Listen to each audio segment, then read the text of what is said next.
Welcome back to the Sharpshooter Sports Talk. I am your humble and gracious host, Mr. Brinsky Sharp, on the ones, the twos, the threes, the fours, and the fives, and the six.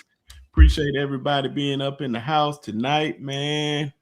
It's a lot been going on these last couple of days, ladies and gentlemen. Happy to be back with my guys. So you already know, man, we're gonna talk some foosball and all that other stuff. But before we get into it, make sure y'all hit that like and subscribe button, please. Please, please, please. And also, today is a very, very special day because it's my little one's birthday. So, just want a special shout out to my daughter, Justice, on 3 years of life. I am extremely happy and proud father of a 3-year-old that's running this house. But happy B-Day. oh You yeah, wouldn't have it any other way, man. oh yeah, She doing a great job of raising you, man. Yeah. oh yeah, awesome job. I think an awesome job. Give me a run for my damn money every day. It ain't nothing worse than having a child that had your personality. And then I was like, okay, now I understand why folks used to get mad at me as a child. So, but y'all already know, man. Show your love to the people that's up in here, man. Appreciate everybody saying happy birthday. Shout out to Toya. Shout out to Bishop up in the house. Shout out to Jeremy up in the house, man. Nice. Oh, who else up in here? Oh, that's all that's up in here. Joshua, what's going on, man? Ken, what's going on? But y'all already know, man, the people up in here. Y'all already know, man. The OG up in the house, man. Good old Coach Al. What's going on, man? What's up, fam? Hey, thanks for pulling up with us tonight. Appreciate it. Good to see you boys, man. No, Always yeah, a man. pleasure to hang out. Y'all already know the man with the master plan with his Bob Jones shirt on, ladies and gentlemen, representing. Y'all show your love for our brother and friend, Coach Shawn. Broski is back again. Good to see that boy Ted's up in here too, man. What's happening, man? Yeah. All we need now is a negative free zone hoodie coupled with a SEC season hoodie. I'll be right on time if I can get that. In the works. Man, I'm glad you said all that, man, because this guy has on a Tuskegee, not university, not Tuskegee Institute. But what do you have on there, Ted? It's got all of them. It's Tuskegee. Oh, it got all of them. Oh, yeah. Man, that's even more of a flex. I need that. Now, that right there is saying something. A normal institute university these days, like that. That's saying something right there, boy. Right, that's all the names. Right there. Yeah, a lot of people don't know it. I've been trying to do some research to figure out what the Tuskegee normal logo and color scheme and everything was, because that was a long time ago before my time when they called it that. So we get some paraphernalia for that. Yes, y'all already know, man. I may have to give it to you, Ted. You may have the best background out of everybody, man, with the SEC season and all that, man. That's what I said. This is your domain when it comes to this stuff. And what you got on your mic, man? Oh, that's Johnny 5. Oh, Johnny 5 needs input. Yeah, from Short Circuit. Yeah, he needs input. Yeah. We all need input. Man, this guy has it all, ladies and gentlemen. This guy has it all. I don't know what the hell he be having sometimes. But that's my dog, man. I don't even know where to even start, man. There's so much to talk about. And I would say, of course, we'll talk about Bama. That's normal talk. I don't know, man. I guess we'll start with this Dante Moore mental health thing, man. Because I seen the Oregon Ducks quarterback, and I seen this article. It said seek support for his mental health services. It said Oregon quarterback Dante Moore has revealed he has struggled with mental health illness with the pressures of college football. And this is one thing that I feel like a lot of players do not talk about enough, man.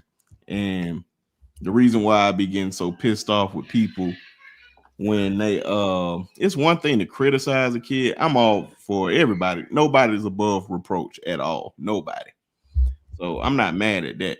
But when it goes beyond that is what, because I know it's like a mental thing. Because I know nobody else is getting badgered in their life like that. And I know Coach Shawn, with you playing on the college level, Man, I feel like you would be the right person to start with this, man, talking about this man's mental health. I mean, bro, I ain't gonna go. I have my own personal. Well, reason why I think the way I think, I have my own fight with this because I have a very. I think I may have told you guys in the past. I got a family member that has schizophrenia, like diagnosed schizophrenia, burning his clothes, trying to fight his family, depressive, manic, and the only thing to keep him straight is structure and activities and staying busy and medicine and health evaluations and going to the occupational health place and doctors, and it's just, so I've seen it up close and personal. I've been a part of it. I played this game, man, so I know how it is to have fans turn their back on you.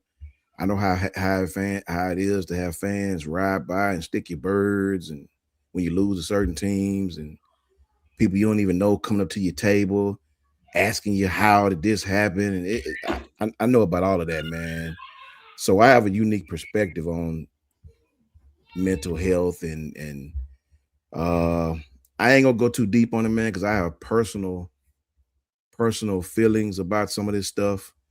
I read where the young man's mom had got diagnosed with cancer, and you know, anytime you have a mother that is diagnosed with such a thing, man, you know, your mental is out the window. I don't, you know, I don't even know how to medically diagnose that, and I feel for him on that aspect. But I would tell any college athlete, bro, you know, if that's the reason, I can respect that. You know, that's that man's mom. Then you're dealing with these crazy fans, man. That's tough. That's tough for anybody. But I will say, bro, I watch one of my quarterbacks. I watch several of my teammates go through that, man, to the point where they had to transfer. Brandon Reed, you know what I mean, Travis Bellamy. I watched through all these dudes go through. Back then it was just a MySpace thing, but I still watch social media people in droves talk crazy. And back then they would get your phone number and call you and talk crazy, and you know, all type of stuff, man. So I ain't gonna go too deep on it, man. But if it's about your mom, I can dig that 1,000%. But if it's about football, I read also where he said the pressures of football caused him to feel that way. And but I would tell the young man, if I knew him, brother, it don't get no easier than college football. If you plan on having a future in football, college football is about as easy as you're gonna get. Because at the pro level, you think it's bad in college, and it is. We feel special ways because these kids are younger. Fans is gonna be fans, man. We all know some of these fans is way over the damn top, way over the top. We could go up with that. We could do a whole nother show on some of these fans. You know, I've done multiple videos of how I feel about fans that go so hard on these kids and can't tell you the first thing. I have friends like that. Never played sports a day in their life, but swear these kids is garbage and hoodlums and thugs and this and that, and you know, don't know the first thing about playing in front of 20 people rather than 103,000, you know, plus millions at home.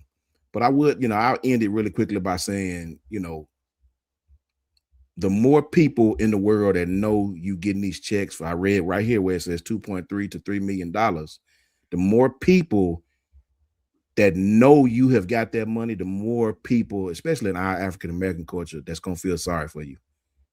Yeah, they're just not, bro. They're just not, because people can't wrap their mind around feeling these feelings with that type of money in your possession. But what a lot of people don't know is a lot of times with these kids at that age, it's not really the kid, it's the parent, believe it or not. I feel bad for anybody having pressures of you know, people that you don't even know calling your names and all of that kind of stuff. So I feel I'm on both sides of it. I understand, and nobody should have to go through that in college, right? But this has been going on, man, way before my time, way before Coach Al time, way before Brinskill. This has been going way before Ted's time. This has been going on forever. Go ask Bo Jackson how he feel. if he was to fumble in the Iron Bowl. They love you today, but they'll hate your ass in 20 minutes. You know what I mean? So it's a part of it, unfortunately. And nowadays with social media, everybody, it's louder because everybody get an opinion. Everybody gets an opinion now. Now you can see everybody's opinion and you can hear everybody's opinion. You know, so I understand that. But I also would tell the young man, outside of your mother, we get that. You know, that we don't even got to talk about that. That's understandable. You can't allow fans and pressure and outside noise of people you don't even know to make you feel depressed. You got to have some thick skin in that regard. You got to learn how not to read social media. You got to learn how to look in somebody's face and tell you kiss my ass. And you know, you just got to be that way. I mean, it sucks, but you have to be that way, bro. You have to form some type of thick skin when you are the quarterback on a Division I college football team, because they're going to love you today, but hate you in 20 minutes. Well, it's about 18 minutes now. It's coming. It's coming, bro.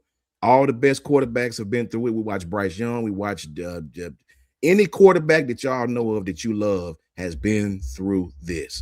AJ McCarron won 3 championships at Alabama, and people still talk crazy about him, right? So you got to understand what you're getting into. I'll close by saying you got to understand what you're getting into before you get into it. You got to understand that there's people in the world that is way worse off than you. If you got $2 or $3 million, it gets worse, young brother. It gets way worse. You know, from South Side of Chicago, 132nd to Ellis and Argyle Gardens, all the way back to my aunts in the Crenshaw district. You know what I mean? On 8th Ave and 63rd, all the way back to Alabama here. I've seen all 3 of them cities, man, for most of my life. And it gets way worse than playing college football for money. It gets way worse. And a few people you don't even know talking crazy about you. It gets way worse, brother. It's real people struggling out there, man. Real bad, you know? And so you just got to understand what you're getting into, Brinsky. You got to understand what this game is. You got to understand what kind of people come with it. And if you're dealing with your personal life, you got to understand there's people out there that honestly just don't give a damn, right? So you got to separate the two. You got to try to separate your two, make your circle small with people who love you and gonna take care of you and stay prayed up, man. That's all you can do as an athlete. Hey, man, that was well said. That was really well said, especially tackling both sides of the coin. Coach Al, Tez, either one of y'all. For that. That's the crowd goes wild. Drop the mic.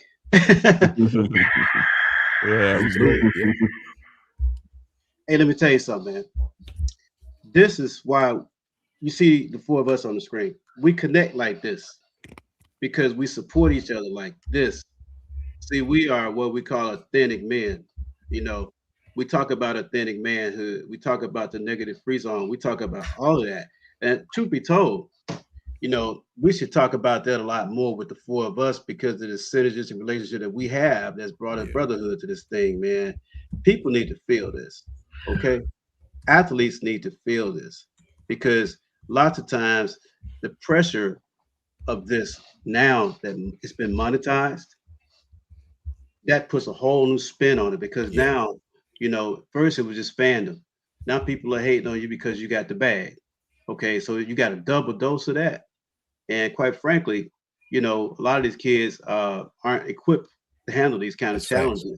Okay, because now you got people, you got Uncle Ted, who you had seen. Boy, I remember I used to come and watch you play at Pee Wee Park ball. You know, well, I picked you up there one time. Here he comes now with his hand out. You know, yeah, my nephew. You know, we don't know you.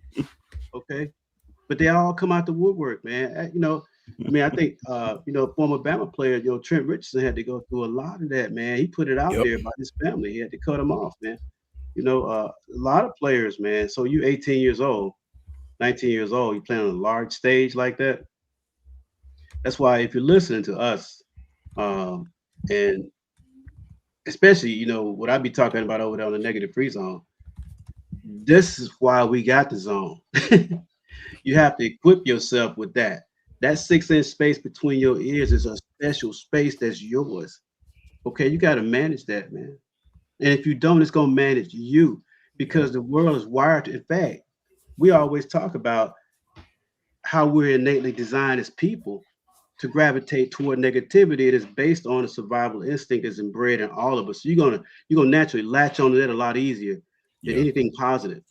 So I would say I applaud him for coming out saying he had some things, because a lot of people don't want to address the fact that if you got an ACL, you're going to go and get that repaired. You're going to go through rehab. You're going to go through all of that. They're going to strengthen the quad muscles, patella tendon, all the muscles surrounding that to support what that ligament has to do, not just the ligament itself. It's everything that attaches to it. But when it comes to something mental, we won't go and seek that kind of help. It's the same thing. You got to take care of that. Okay, if you don't, if this is not healthy, if the brain is not healthy, the body's going to be bad. Bottom line. So I can go on about that because that's who I am. And, I got a lot to share on that, Coach Shawn Brisky. Yeah. Ted. But the way you put it, Shawn, from a personal perspective, man, and your experiences and your teammates and stuff like that, you've seen that, you've been around and you feel it, and I think that you bring a very unique perspective. I appreciate you for bringing that to us tonight, man, Yes, sir. Yes, sir. That's what I have to say, hey, I'm going to tell you, that's not just a logo, folks. It's a fact. Okay. I can drop some knowledge on you that's going to blow your mind, because that comes from an eternal source. There ain't no bottom to what I got coming at you. Come and tap in. We'll get you right. In fact, you can see my stuff down there. Hit me up if you want to. If you're an athlete out there and there's something that you're feeling right there, I'm a black hole. If you talk to me, trust me, it's not going anywhere except for coming back at you and what we could do to build you up as a personal, as a person, man. We're going to value you first, okay? That's it, Lock it. Anybody know nothing we talking about, okay? Love I that, got nothing to prove, man. I'm too old for that now. All I'm gonna do is give back to young cats like y'all, man. Coach Shawn tell you that. That's all a y'all whole tell you fact. that. I'm here all the time, man. I ain't going nowhere unless God take me away, okay? That's it, but bro. He gave me to you to give back to you. That's what He told me to do. Okay. Love that. Hey, man, that was wise words. Ted, close it out for us, brother. Oh man, I'll be brief with it. I when I see situations like this, I always like to just remove football from it, especially when you start talking about these young men of this age. I said it before. You know, this is a transition that people go through when you go to college. You come transitioning from boy to man, girl to woman. That is happening. If you've been to college before, once you get to school, you pull up, everybody there, right? You can't find a parking spot. By basketball season, everybody left. Right? A lot of people just don't make it. And That's I'm talking about non-athletes. That transition of being on your own, from going from mommy and daddy to being able to function on your own. People fail at that without having the rigors of having to go to practice at 8 o'clock in the morning or whatever. Like, regular people can't handle that transition. Now, guess I sleep in today, Tez. I ain't going to class. Right. Yeah, I ain't going. 8 o'clock, nah. They don't even call roll. I ain't going. 9 o'clock time trials on Monday night, Coach. Yeah. So, facts, Coach. So people fail at that, right? People fail at that, and it's tough, man. Then you add the being a what is now, we might as well say professional athlete on top of it, right? Can we just go ahead and go there and quit with the whole student athlete thing? Is it fair to do that now? I think it's fair, Tez. I think it's professional fair too. athlete. It's monetized. You're getting paid. That's gonna come with another level of scrutiny. Right. And then when I say take football away from it, look at what Dante Moore said. He's talking about his mom, her battle with cancer. That had absolutely nothing to do with the football field. So I say this, man. Even if you don't have a struggle with mental health, right? If you don't think you have a struggle with mental health, it's very vital that you take care and maintain your mental health. You may not know you have a struggle with mental health. You may not know, like, I think every single person should seek some type of mental health maintenance, and I don't know whatever form that is, whether it's talking to a friend, talking to, meditation. There's plenty of resources out there. Me personally, I just like the therapist route. You know, I'm open about it. I tell you, I talk to my therapist, right? And it works for me because, man, I'm a skeptic by nature, right? So that's just how talking to somebody who doesn't know, I'm feeding them all the information, and they still able to look at me and say, "Nah, you was dead ass wrong," right? And they, you know, I'm making me sound like the good guy in this story, and they still getting the information from me and telling me like, "Nah, we don't like that." You know, I can't do nothing but respect it. But that works for me, right? That's not everybody. So like whatever it is, all of us need to do some type of mental maintenance, even if you don't think you have a struggle, so that you're stronger in, you know, because life is cyclical. Things come around, they come like you don't know what's gonna happen. But to speak to these athletes though, it's a fine line, man. You guys talked about this guy's a quarterback, man. It's like, how can I say it? It's like becoming the CEO of a $1 million corporation with just somebody just giving it to you, and then you have all the pressures of that come with it. But you didn't ask for those pressures. You didn't ask for, like, you legitimately a team player trying to make everybody better.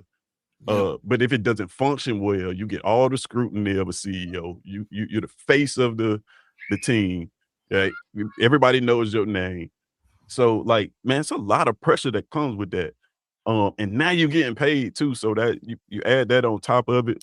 And it becomes cloudy to decipher actually criticism from well just slander from criticism, because you start to group it all together. You just, you know, all the negativity sounds the same.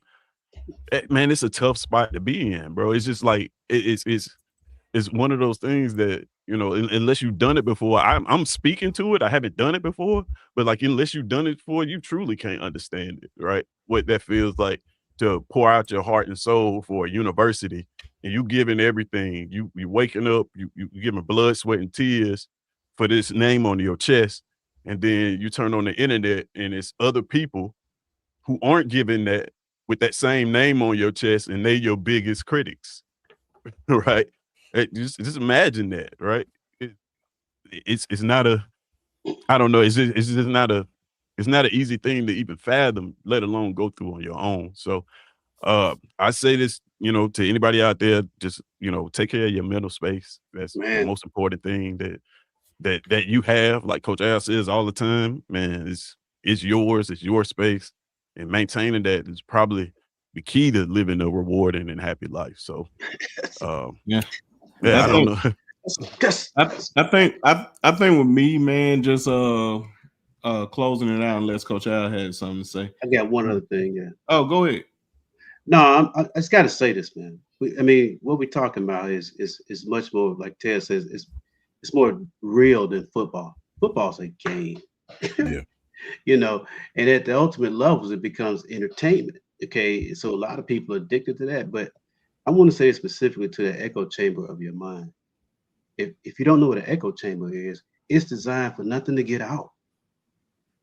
It just bounces around inside of it. So if you replaying this stuff inside of your head, you have no release, no outlet to gain perspective. How do you know where you are with that? It's just like if you ever been on the ocean at night and there's no light, you don't know where you are. Yeah. That's the whole point of a lighthouse. It gives you perspective as to where it is, where you are in relation to it. But if you have nothing inside of your mind to know what you're relating to the solid, you're gonna get off on a tangent, man. You can go down deep down in there, man. That's why I'm telling you got to stay grounded, and you got to find somebody that's going to be your accountability partner, that's going to give you, hey, pull your coattails, like Tez was saying. You flat ass wrong on that. Okay. That's why that third party between two intermediaries, not partial party can settle something between Shawn and Tez. That's what an arbitrator does. Yeah. Okay. To tell you, Tez, your perspective is wrong, and here's why they break you down, Shawn. This is why you're wrong. And you can't see yourself. Right. You can look in the mirror and see a reflection, but you can't see yourself other That's than what fact. it returns from what other people give you back to tell you who you are.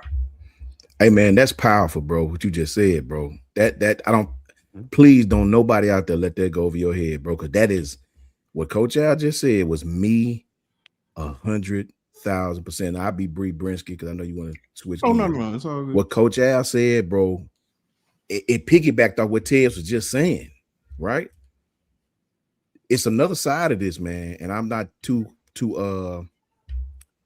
big and proud to lie about it because, bro, I just, I want to say this because I don't look at myself like a content creator.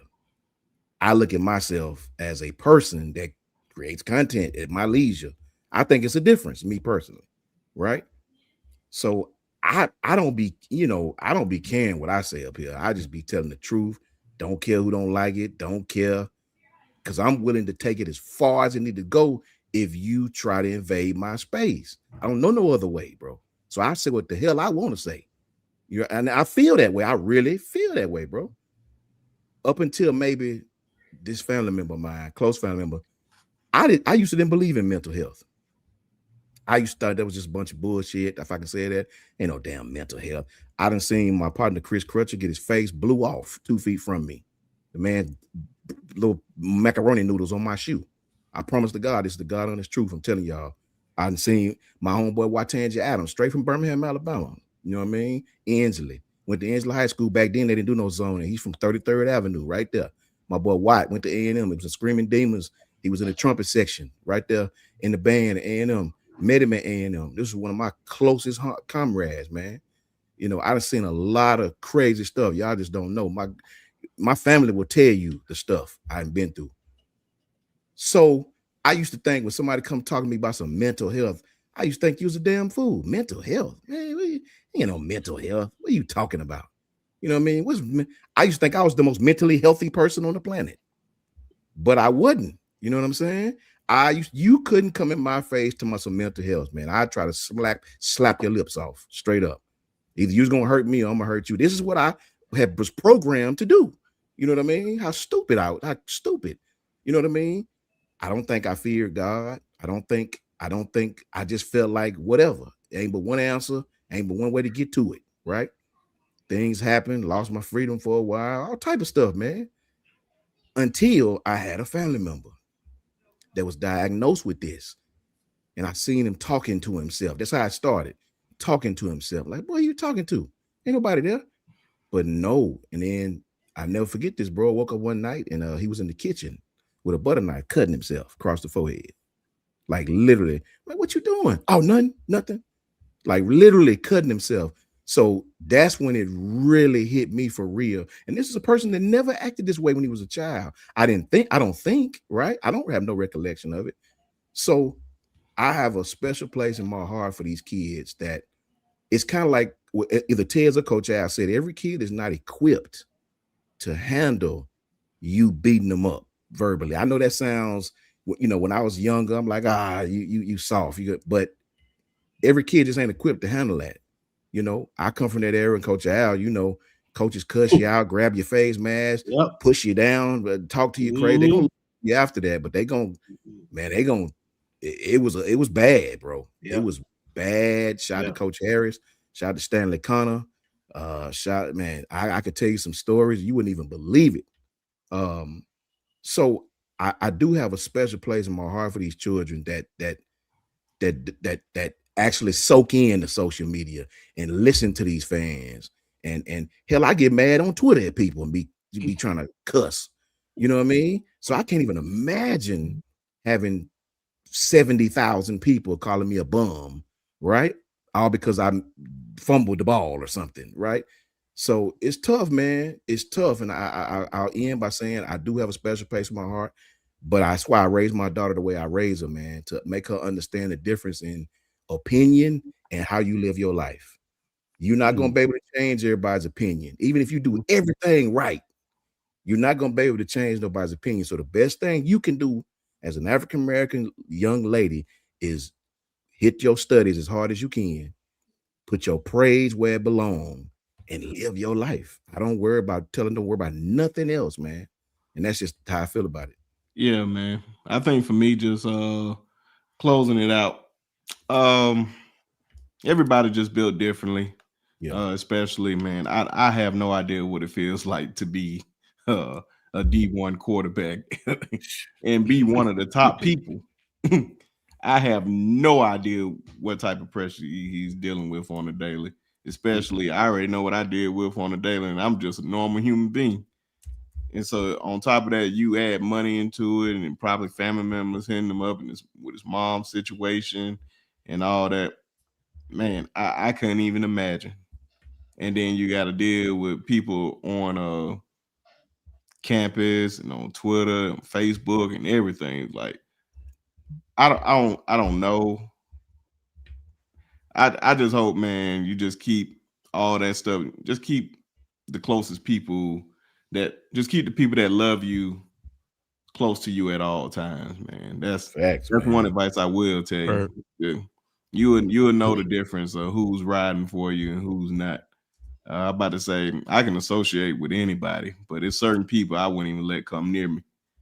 And wouldn't even don't even know where I stay. That's just how that's like Facts. wouldn't even dare like, oh man, yeah, you this, you that.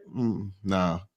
I about to say, shoot, Hey, I before don't you I don't know nothing about oh, therapy, but go ahead. I will say this, man. That was one of Ted's best friends, who is my cousin. That was my therapist, and I didn't realize that until he passed. Yeah. And how much I Tough. talked to him on a daily, and how much I leaned on him every day. Man, It's So tough, boy. that's and tough. you don't realize that until you don't have that person you can talk to. It was just like normal conversation, and didn't realize how much we talk on a daily basis. Probably 3 to 4 hours every day. Wow. Yeah. Yeah. And you know what's crazy about that situation is like after that happened, we all friends, we all start talking to each other, and we realized like he was like damn near that for everybody. Yeah. You know what I Dude. mean? So it's like the things that Brinsky's saying about him is the same things that everybody, like, hey, I call him, I talk to him about anything. And it's like, man, after I don't even want to get into that. I don't want See, to he get was a into black hole for you guys, man. You follow that. what I'm saying? You know, Yeah, he was just that's what absorbing it all of was, that, man. man. You know what I mean? He's feeling all of that from y'all, man, letting y'all get it out. And Yeah. he was the kind of dude that he wouldn't put your stuff out there, man. So Facts, you feel man. safe with him, man. That's the black hole thing. You know, I'm gonna tell you something too, man. And take this the right way. DNA don't make you family, man. Oh man, Okay? unfortunately, Don't get we it twisted, man. man. I mean, Right. they're hey man, let me tell you something. It's the bond that's really what's working at this thing. Yeah. That's what bond. That's what that real connect. Now, if you DNA, you got a bond, great. But don't feel some sense of obligation just because there's a DNA connection that they got your well-being and they people first. People are Yeah. messy. Okay. You Oh know yeah, what, man. man? I Go. I I, I do want to say this, man, before we move on. You know, this is a moment. I know everybody can feel this moment right now, right? Yeah. But 2026, I took it as this thing to take on they. We always talk about they when we talk about college football. Who is they? We Who's don't know they? who they is. The powers that be, right? Yeah. And I feel like this is one of the moments where I need to say, they need to do better, bro. Like they need to do better. We shouldn't have to be having this conversation right now. We shouldn't have to feel like we're the ones that have to deliver this message to kids or anybody watching. If you make the decision to make these kids millionaires out the blue, to put them on the field with 25-year-olds where people can't decipher them from kids in the first place, Dante Moore should be able to reach out to somebody in the NCAA or in college football. They just had a whole congressional hearing with all these people talking about college football, not one player. Not one time did I hear them talk about nothing that the players go through about mental health or none of that. It was all about money, Yep. right? That's why you ask the players, you ask the people, you ask the fans. And bro, like they need to do better, right? This is a free platform where people are talking about this now. people are making billions of dollars off of these kids and not thinking about that aspect of it. Can they stop people from talking about them on the internet? No. Can they stop people from talking about them in public? No. But you can do something to equip these kids and get them places that they can handle stuff like this. This is sad. Oh yeah. Reality is sad. And that's something that people don't talk about. Like, okay, well, you letting players play 6 and 7 years. Well, what do the fans see? They don't look at these as kids no more. It's 25 years old, 25-year-olds out there, millionaires out there. Makes people feel like they got the right to criticize them. You don't think about that. And now you go in here with these decisions where to take money back and ask the kids, put some of those kids on that stage so they can tell you what this young man just put in this article. And then y'all can put that on y'all docket and say, however this works out, whether we pay him this or pay him that, we have to provide some kind of space, some kind of program or some type of resources so these kids don't have to go through this. And that's never a focal point, bro. And it's sad. You see Jason, Bishop. I'm about to send it to you now, Jason. Man, sorry to talk to y'all about this, but felt like it was a necessary conversation to talk about this type stuff, man, because mental health is real, man. Mental health is real, whether folks want to believe it or not. It's a whole fact. But praying for that brother, and that's why I said, man, regardless, man, it's just a game. Yeah. At the end of the day, think about if he had put his name in the draft this year, the scrutiny he would have had to go through. Yeah. Because they were saying he was a top quarterback coming out, he would have to go through a whole nother level of scrutiny, right? And then we would have found out when it's stuff like that. I love when people expose themselves. They really show you who they really are. Because what are you scrutinizing this man for, just for saying that? Like, everybody, it's a reason why a lot of these players have their own shows now. And why they speak out, because they don't want to talk to the media, because it's like, bro, y'all don't have a soul. Because I guarantee you, these players talk about y'all the way they y'all talk about them. A lot of them will fold like blankets, as they always do. That's I don't know if y'all. Promise you they will.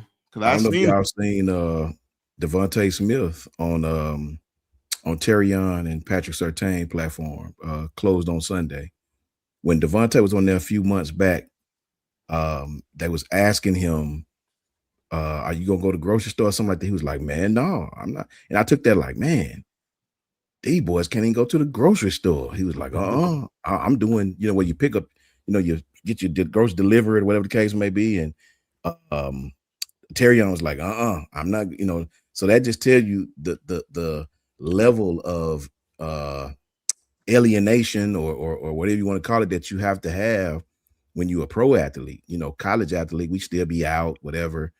But them pros, man, you got some crazy fans out here, man, that believe they got access to you all the time if they see you out. And it's just crazy that that's the side of it that nobody thinks about. That's facts. Bro. It's man. It's probably, honestly, if it's not worse, it's probably gonna get worse for college athletes. Oh yeah, pro. Because they not that far removed from their situations, right? A lot of these kids come straight from these inner city neighborhoods and bam, millionaire, right? Yeah. Think about what happened when people hit the lottery. They move, change their number, they disappear. They don't want nobody to know that because they don't want to have all that pressure coming on them. These kids don't have the luxury of that. You go see them every Saturday. You know where to find them. You know what school to find them. You know where to reach them on Twitter and all that stuff, man. They can't hide like that. 17, 18, 19, 20, 21, 22. Bro, I couldn't even imagine having that type of money and type of pressure on me as a kid, bro. I'm not made a split second, bro. Like we speaking as grown men. Facts, man. This. We made bad decisions with $40 in our pocket. That is true. Much less 400 million or 2 million or 300,000. $25. We making a bad decision, bro. We about to go buy some cheap Skol vodka. They cost $4, and we gonna be twisted for 7 hours straight. Knowing I ain't got no business drinking that stuff, man. What up, Jason? What's going on? What's up, fellas? What's going on, man? Good to see you guys. Yeah, good to see you, man. This is a great conversation you guys are having, man. Yeah, man, didn't expect it to go this way, but hey, man, sometimes some stuff just necessary to talk about. Yeah, it's absolutely necessary. And, you know, it's something that we talk. I know we talk about this a bunch on all of our shows. You know, there's always somebody that's catching hell, you know, for whatever. They ain't playing very good. And, you know, I think about with you guys, I think about Ryan Williams right now. I mean, Ryan Williams kind of going through it, you know, and, you know, I think he brings on some of it, but he's a kid, man. He's a kid. The guy is he just now turning 19, maybe? I mean, something like that. And I mean, anyway, somewhere around there. Yeah, I mean, and then I think about it, Oklahoma this year, you know, you had Jay Knott come over and I don't know what the hell happened there. I don't know. I know what we saw whenever he went to the Senior Bowl and played really well and looks like he's going to be that guy. But I go on Twitter and I see Oklahoma fans just destroying this kid like it was his fault, whatever happened. I mean, we all know that things happen on these football teams. You can get in a doghouse pretty easy. Yeah. You know, you can get the coaches' doghouses. Sometimes, I mean, the coaches and you guys that have coached, I know you know this. It's sometimes you don't realize what you're doing to some of these kids. You know what I mean? If they're not your favorite, you know what I mean? And it's not necessarily the coach's fault. Somebody personally. Yeah. I mean, it's not necessarily the coach's fault either. Sometimes it's just bad communication, but that can spread, especially at the major college level. We're talking SEC football, Big Ten football, whatever. We're talking about serious implications that, you know, if something gets out from inside of that building that, you know, this or that's going on, then all of a sudden, then this kid's a villain, you know? Yeah. And it's why Tess said it a second ago, and I was like, yes, please say more of that. We got all these cats going to Washington, D.C. to talk about what's wrong with college football. Not a damn one of them was a kid that plays in college football. It's facts. Nobody's up there to talk about the crap that they're going through. Yep. You know, because they getting paid now. They getting paid now. Suck it up, Buttercup. You know, and shit, they've been paying these coaches and everybody else for a long time, but they get to have a say in it, and that's the biggest problem.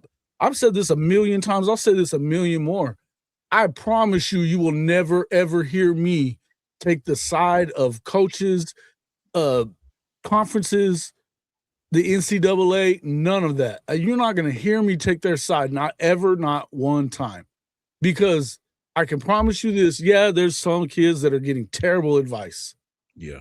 That's still not their fault. It's still not their fault. And we don't know what everybody's going through. I don't know what everybody's on this panel is going through when we ain't talking ball. You know what I mean?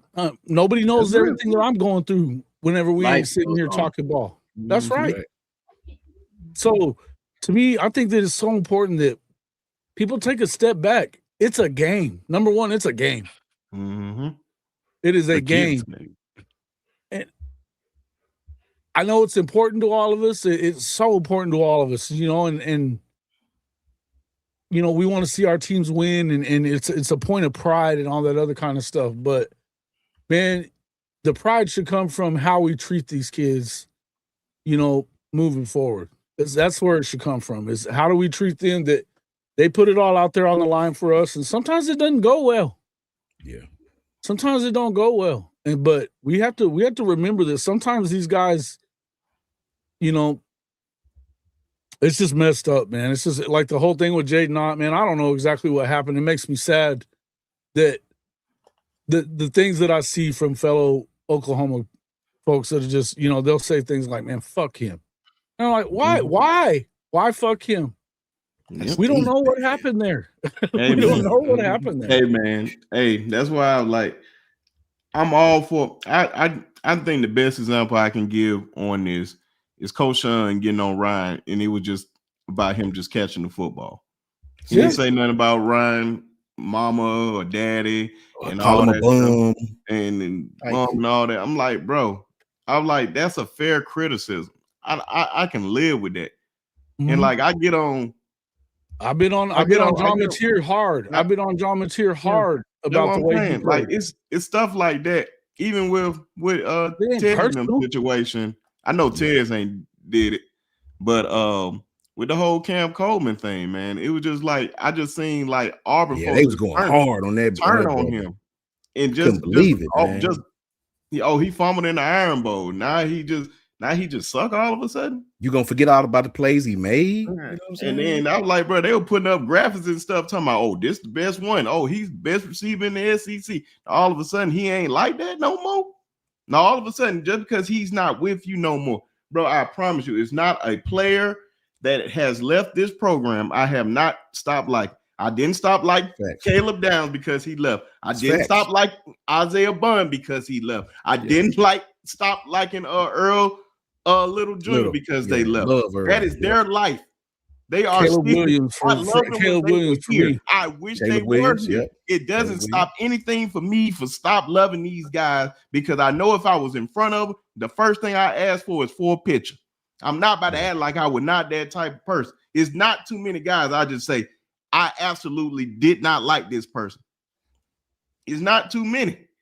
Now I like, man, the people just act like they just know these kids.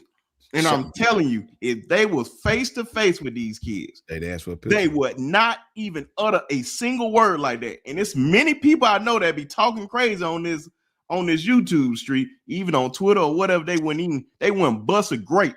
Hiding behind that cloak of anonymity, bro. Hiding behind that cloak of anonymity. Yeah. Like, come on, bro. It's all good if a dude, like, man, okay, we can say, oh, take him out. He ain't playing that good. That's he ain't cool. Playing that well. That's all. I'm all for that. He's not playing well. Put the other guy in. But just that's football. Yeah, that's football, man. Going ass deep and just falling in his DMs. I hope you off yourself and doing all that crazy shit. That's crazy. That's just crazy. I'm never a fan of it. I'm gonna always keep calling it out. And anybody that does, I have to call them out because it's lame. Because we're not talking about the game anymore. You're talking about something that don't have nothing to do with nothing. Yeah. Remember when Dukes came up, man, you know, Cole Kubelik, that's a guy I respect greatly. I admire Cole. I listen to Cole. He one of the best breaking down film, especially that offensive line. Cole is freaking awesome. But he went to Auburn. I understand how it is when your alma mater come into a play. It even if you try to be professional, we all went to school somewhere. When your alma come into it, man, you may not show it, but you take that one a little personal. And he went off. He had a rant about Cam, and then Dukes was telling us, no, that wasn't the case at all. That wasn't not Dukes, but the other field, you know. And he was like, that's not what happened. And this guy, what happened? He coached him. He knows the family personally, and that's just not what happened, bro. You know. And the one thing that I wish people would stop doing, the one thing, just because you got insiders somewhere, doesn't mean they're not lying. Don't take their word as gold. Yes. This is why they have multiple sources everywhere for information. Because if I had to just go off what this one person said, this player literally called you out. The kid is just nice enough not to call you out. That's facts. He's just like, what the fuck? Okay, whatever. It's still set up in such a way. You know, let's talk about like the transfer portal. You're talking about the portal right now with Cam Coleman. How many times? I mean, and I get it. Cam was sought after. Everybody was going after him, and I'm sure that Auburn put up all the money that they needed to put up. Is whatever happened, and is the reason why he left. But a lot of people don't realize that, man. It at least 75-80% of the time, those players are being told to go get in the portal.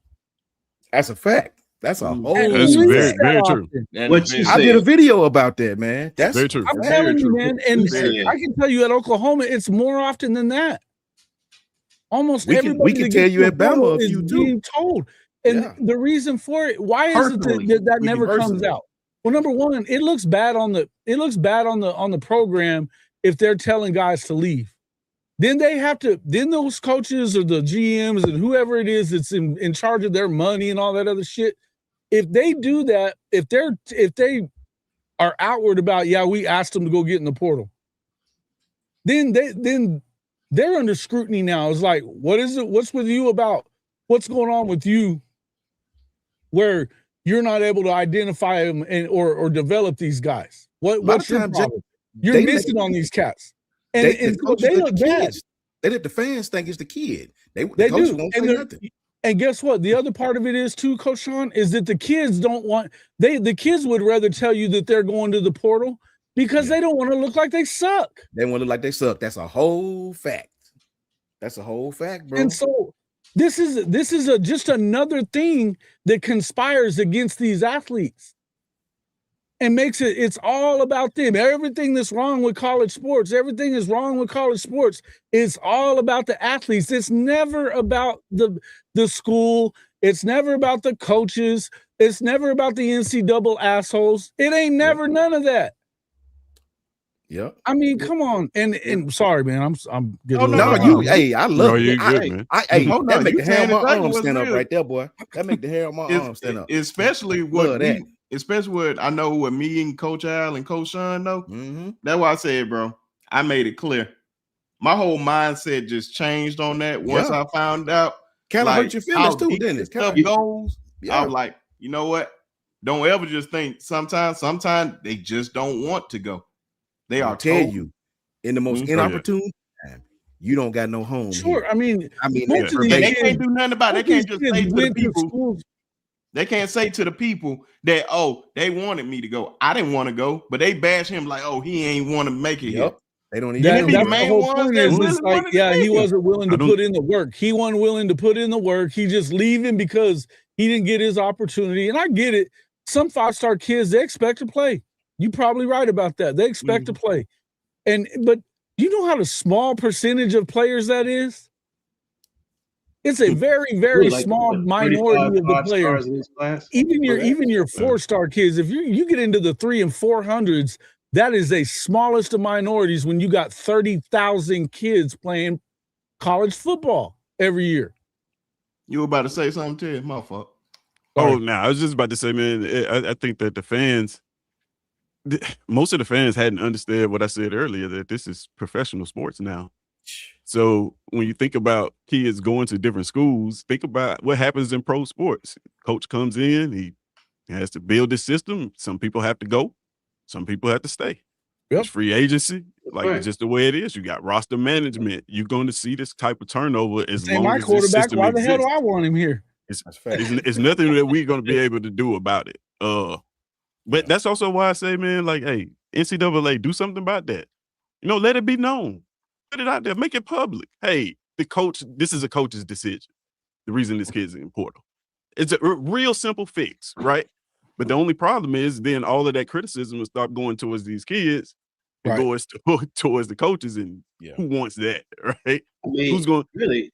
It's kind of that's why there's no kids in these boardrooms. Now you get into the crux of it right there, because it's the system of the systems, right?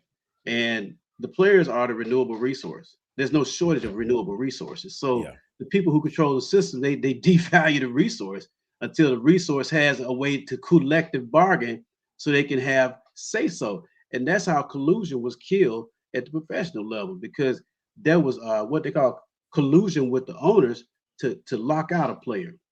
Yeah. To absolutely blackball a player till actually collective bargaining units came into play, where now they had to value the resource, because now it becomes marketing. It becomes part of the business plan. It's entertainment.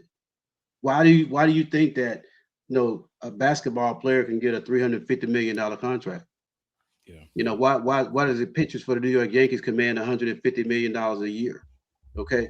It's economics. Okay. So what happens is now that resource in terms of the players are ever renewing. It's a cycle. There's never a shortage of players. If they can afford to pay that to one player, what the hell kind of money they got? Exactly. Man, listen. Exactly. Now we talking. Now we talking. Yeah. So I mean, don't get it twisted, man. This is truly about exploitation of the system at the college football level, because the resources there is more supply than there is demand for it, because there's always more players than the system can support. And so what? One player, you throw him off he gets in the injury. You throw him on the heat pile. You forget about the kid. He became your university. He means nothing to you. It's the whole fact. Man, that is so true. A lot of fans don't want to hear that. But it is the truth, man. Been going on since I was in school, way before I was in school. Your scholarship is renewable every year. They can cut you every year if they want. Anytime they want. Which is why you're not seeing longer contracts anyway, Coach Al. Yeah. That's why you're not seeing more of that anyway, because you know what? Every one of these coaches likes the ability to renew their roster every year. To be able to say, well, we thought this kid was this, but it's going to take him this amount of time to get here. And guess what? I ain't got time. I ain't got time, man. Get him out of here. Get us somebody else. Ship him on. Get us somebody who's ready. And it also is, so the coaches that aren't very good developers, you know, I mean, I hate to be this dude, but Lincoln Riley, for instance, how many of these quarterbacks has he actually developed? All right, Jason, you finna make some people mad. Yeah, listen. I don't give a shit. You feel me? You finna make people mad. I mean, but how many of these guys has he actually developed? I mean, don't get me wrong, Caleb Williams, I mean, to me, I'm one of them dudes that a lot of people at Oklahoma can't stand him. And I get it. But I'll never forget him coming back from down 28-7 in the big game. Yeah. It's a Red River game, man. You're getting beat. So at the end of the day, we can sit here and talk smack about people all we want to. And, you know, and it's easy to do it, man. We're going to root for the front of the jersey before we root for the back. That's just going to be how it is. Right? Yeah. But at the end of the day, you got to remember that, I mean, if we're going to do that, then you better be willing to go just as hard on them coaches. You better be willing to go just as hard on the people that scouted them. That's a fact. Don't make me bring Willie Taggart, Manny Diaz, you know, these took jobs, and within a couple of weeks, in Manny's case, hell, he didn't even coach the first game. He left. That Miami job come over, shot them the deuces. You know, take your check back. I don't want it. I'm going over here. Nobody said a word. That's why like if you really think about it, most of the well-run programs, the dynasties, so to speak, like they do a great job of keeping all of these kids isolated from that. Saban did a great job of that. Kirby's doing a great job of that. Ohio Even State Cincinnati is doing a good job. Ohio State's doing a good job of that, because I think that's the NCAA is essentially putting it on the coaches and making this a program level problem. You manage this. You deal with the mental health, and you find a way to isolate your kids from this. We don't really care about that aspect of it. And so you find like these coaches that harp on discipline, a lot of that is the piece that they harp on is like trying to get my entire roster to buy into not succumbing to the external noise, right? Coach Saban coined the term rat poison in terms of football for this very reason, right? To keep these kids isolated and insulated within the program and keep the main thing. But it was a different time back then, though, too, Tez. That was the time that he could. You know, the portal wasn't there for the majority of all that time, where he wasn't able to. You know, you weren't able to just jump in there and go anywhere else in the SEC and you can start over again. So it's a different thing, and that's why with all this stuff that's going on, you know, and no shade towards Saban, you know, but for guys like him and Urban Meyer coming in talking about how to fix college football, I don't really want to hear from them at this point, because they're not in college football as we know it now. And like Coach Saban was in at the end of that, you know, he knows where it's coming from, but he didn't like the way that it was, and so he left it as it is. And he's making a lot of money just talking about it at this point, making a lot more than he was at Bama, you know, making a lot more. But at the end of the day, what I want to see is let's find a way that it's, you know, you don't hear anybody talking about a CBA. You don't hear anybody wanting to do that. We can't make them. The only thing they care about is not making them employees. Why is that? Because then they don't have to care.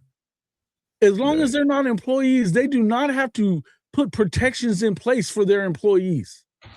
And that's the biggest problem that I have. You don't have to have a full-on players union in order to have a collective bargaining and have these players have some kind of say in what's going on at the college level, in the game that they generate all this money from.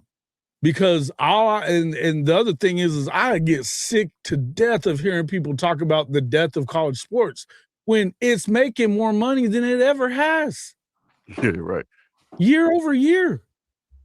It's wild to me. It's just wild to me that, but you hear people tell it, we're coming to the end of it. What the hell? You know why there'll never be a CBA? And I'm telling you right now, it probably never be one, because the extreme of a CBA is lockout, right? And college football, they flip their wig if that happened in college football cannot suffer a lockout the way that professional sports do. See, football CBA pays the bill. Those heads, they could take you know, are you telling me that I can't get in the portal right now after spring's up when I know I ain't got a chance? Yeah, but what I'm saying is, if enough of them said, "Fuck you, we're out." Right. If they don't come to agreement, then who's going to play? And then, and the thing is that college football keeps the lights on, right? If you got a kid that goes to a university that's on a full scholarship, likely some of that money is coming from ticket sales from that football game, from those football games. Yeah, those big pretty buildings that you see on campus. Ain't no likely. That comes from football revenue. Like so like if you shut football down, that's why think about what happened during the pandemic. Think about UAB. They had to come up with a way. Like, man, we cannot listen, COVID or nothing. Like we got to come up with a way. We get 10,000 people in the stands. Something's got to happen. Look at UAB, because they was talking big stuff beforehand. We don't need football. It's not like professional sports, right? Like if the Knicks don't play, that affects the Knicks. You know, if Alabama don't play football, that affects all of the kids that go to Alabama for other things, right? It's a whole economy that within itself that collapses. So, like, no, I don't want to give them the opportunity to do that, because they already know they're not going to agree to the terms that the players want. They already know, because it's going to cost them money. And if the players decide, like, no, we're not going to come to an agreement, and, 4, 5, 6 Power 5 schools, if you get the Big 5, Ohio State, Alabama, Miami, Georgia, you get them to sit out, all of a sudden, man, this system itself may collapse on itself.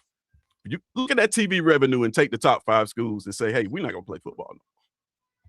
And see what happens.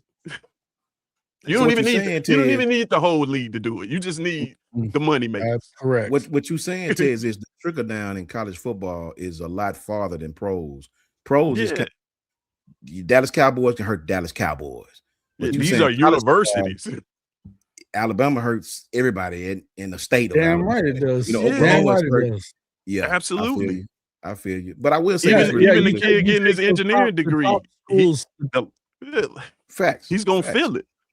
Tuition's gonna rise, all of that. Like, when you start talking about players, I would tell any fan this, man, and I always go back to this because this is one of the things that started it. When you want to blame a player, think about this.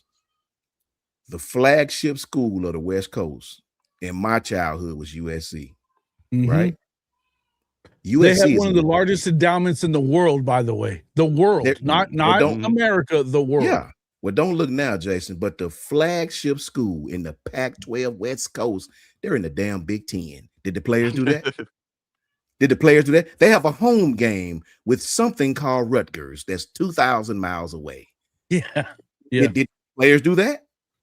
USC is in the Big Ten, people. So is UCLA. Westwood is in the Big Ten. Did the players do that? No. They wanted they seen what was going on around the world, and they tried to get in where they fit in. They wanted that money, buddy. This is what done it. TV, this is what done it. So yeah, and this was after remember they had the Pac-12, the ACC, and the Big Ten were all talking, we're not going to poach from each other. We're not going to do any of that kind of stuff. And then what happens? They poach their asses quick as a hiccup. Yeah. All right. American way. I said, come on, man. I see better than I can hear any day of the week. And that's at the end of the day, that's where we are. I think Tez is 100% right. You get Ohio State, Michigan, Alabama, Texas, and Georgia, Oklahoma, and they say, we're not doing it like this. In fact, guess what? We ain't going to play. We're going to do This SEC going off on its own, people acting like this is a nothing. It's a nothing burger. Bullshit. It's a nothing burger. Go ahead and watch them do it and see what happens to the rest of college football. Everybody will fall in line immediately. Yeah. They will. It won't take long. It won't take long. Because you can sit there and say whatever you want about the SEC isn't the big dog, blah, blah, blah, blah. Okay, whatever. You can say what you want about that. That's subjective and who's your TV ratings. You took it right out of my mouth. TV money. That's Who's right. getting paid the most? How many people are turning on their television on Saturdays and watching BYU and I like BYU and Utah as a game, as a matchup. That's a great matchup, right? How many are even that matchup? How many people are watching them in comparison to just Alabama and Tennessee? It's not close. Happening. Yeah. Or Alabama and Mizzou. Yeah. Just a regular game like that. Yeah. Hey, Texas has the Longhorn Network. Not anymore, they don't. But I'm just saying they had it by themselves. They had that much gravity. They did. They had that much gravity. So there is something to what you're saying, Jason, because the ESPN knows that market share that the SEC commands is something that can make them profitable. So there is some leverage there. I think that the SEC can play. I don't care who the Big Ten pulls in; they've already done it. The only other team they could probably pull in is Miami outside right now. Notre Dame is the big fish right now. Yeah, Notre They Dame can pull in whoever they want to pull in. I was about to say it still won't matter. But I'm saying it's top to bottom. It still won't be. Oh yeah, on par. You want to see how crazy it is? Because I know you got to go, Coach. Yeah, but I'm gonna let you shout out your channel real quick, and I'm gonna say whatever. Yeah. Hey, I gotta run, guys. Hey, everybody.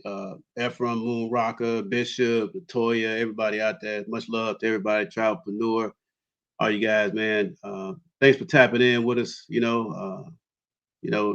Great show tonight as always, Brinsky. I appreciate you allowing me to come on, to share some views and things like that. I'm gonna always say this because, it's so real to me, man. But it should be real to everybody out there listening that this 6-inch space between your ears is the most valuable real estate on the planet to you.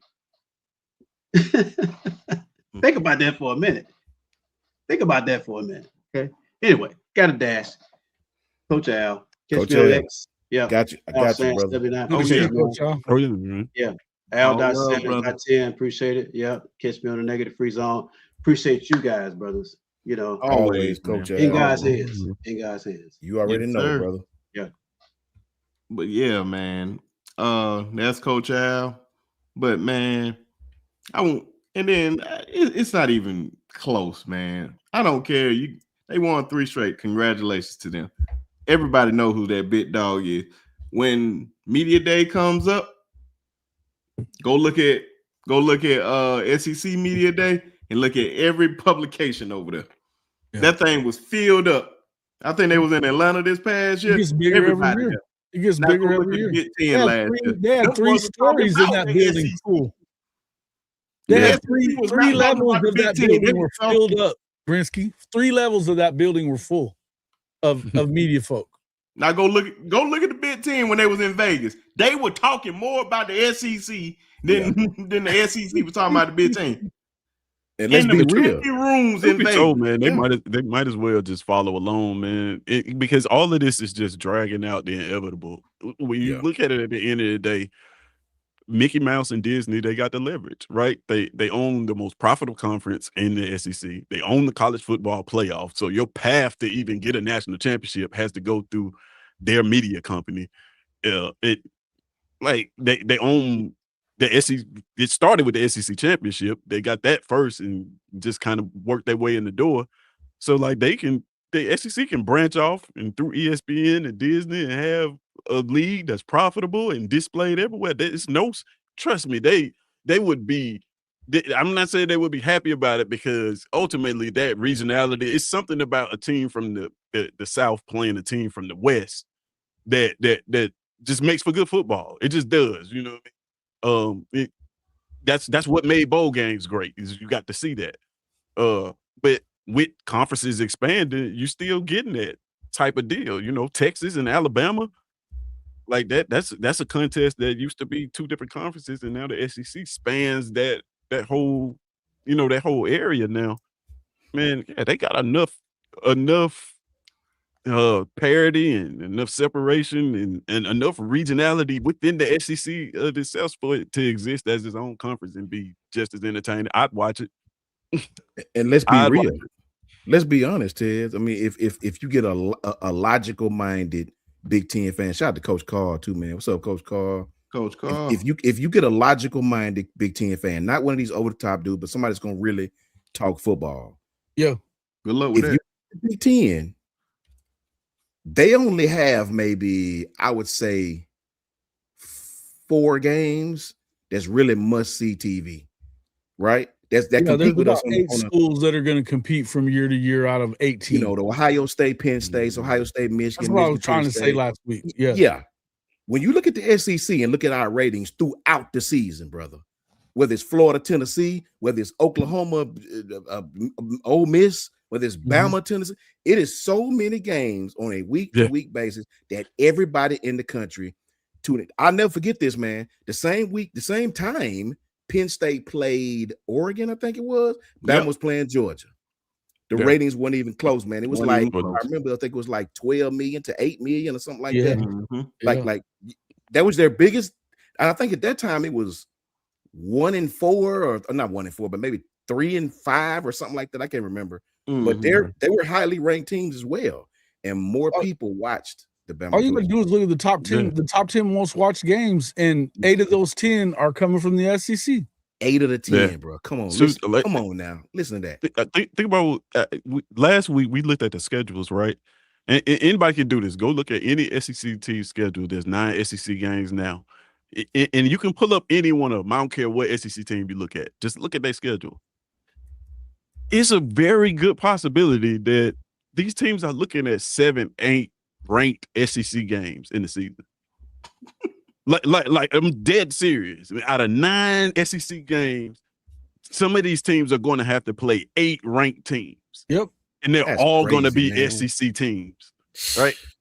That does not exist.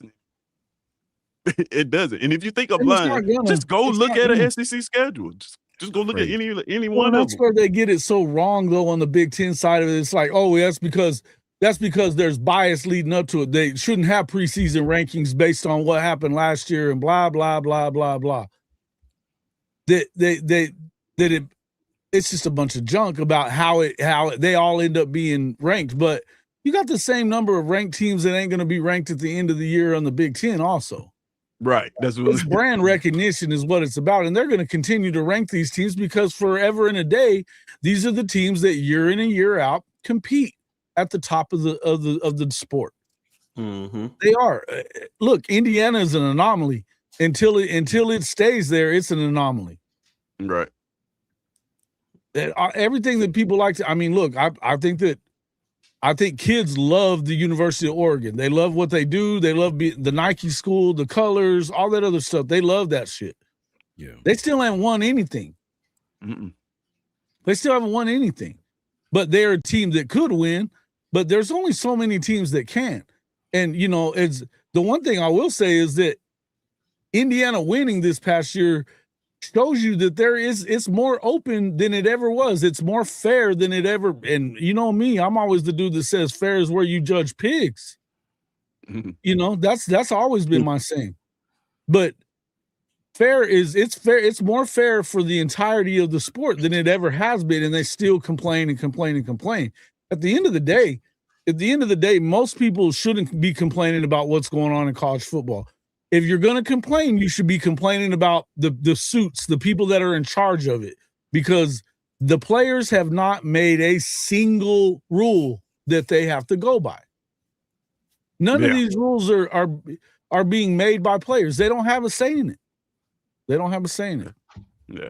I mean, the Big Ten is going to complain. The fans are going to complain. I mean, even just think about what I'm saying now, and then at the end of the year, watch what happens. There's going to be 2 9-3 teams. One's going to be from the SEC. One's going to be from the Big Ten. And then what's going to happen is they're going to look at, of course, strength of schedule. Who did you play? And that SEC team is going to be sitting there with 7 ranked wins. And that Big Ten team is not even going to have 7 ranked teams on their schedule. Right? So, I mean, you take that high, you know, you say that they ranked them like that for whatever reason, but it's there. Right? So, I always say, don't know, man. Especially with all ranked teams, just because they rank, they're not the same, bro. And if but you compare them to Rutgers. Man, I understand that. I understand. Okay, man. Shout out to these guys winning 3 national championships in a row, man. I give them that.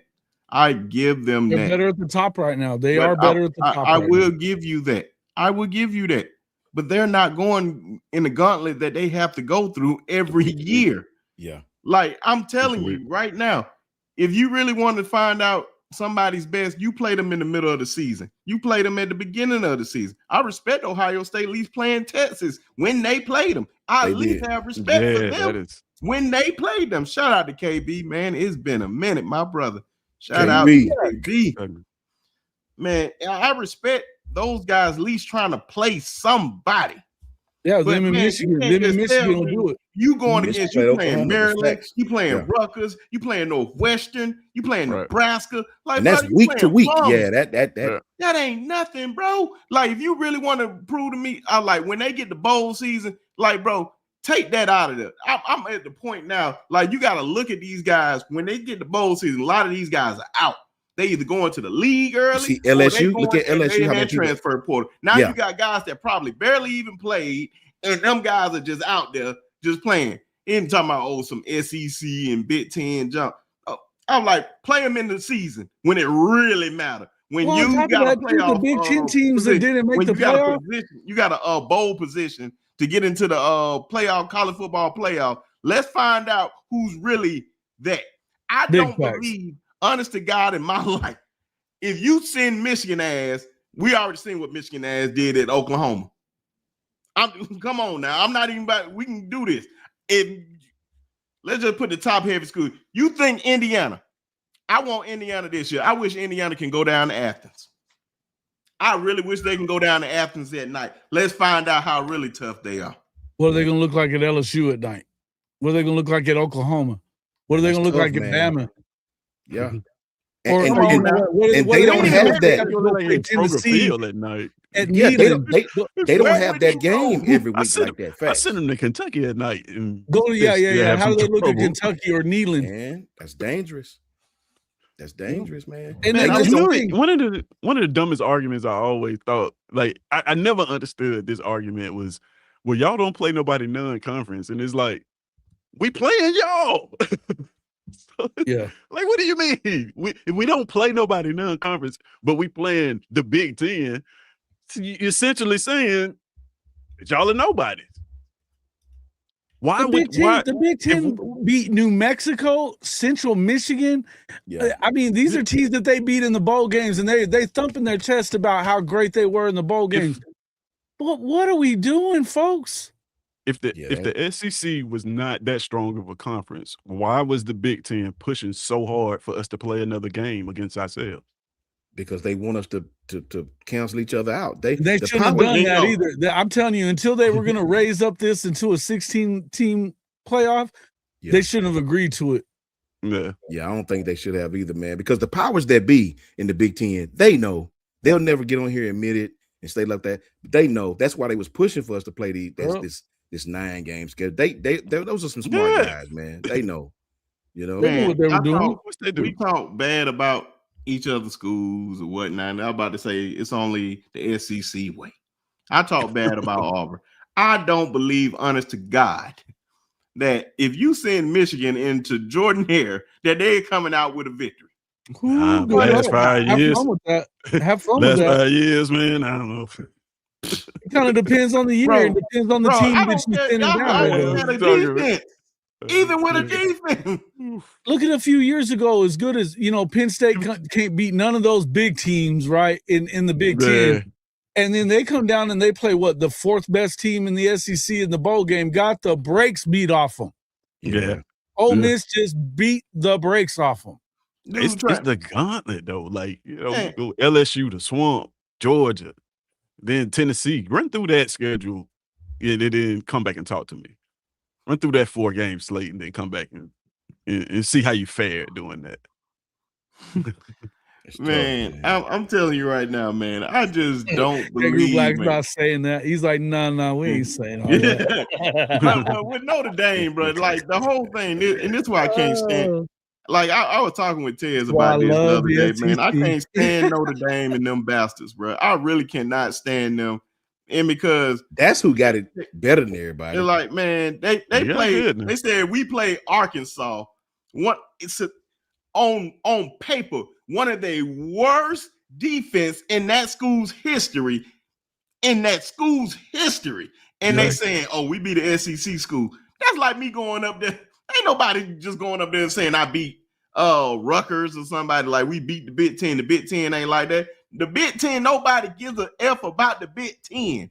Only time they care about them is basketball. Really, to be honest. I know Notre Dame. Notre Dame is in a pissed off way this year. I think they ain't going nowhere. They ain't going nowhere. If they win 9 games, they're in, bro. I mean, I think they gotta win 10 at least. But if they don't go undefeated this year, if they don't go undefeated this year, they don't have SC. They don't have SC in there. Somebody tried to tell me, I ain't putting no names out there. Somebody tried to tell me if you switch Alabama and Notre Dame schedule, Notre Dame would go 10-2 at worst. Hey man, look. Who said that?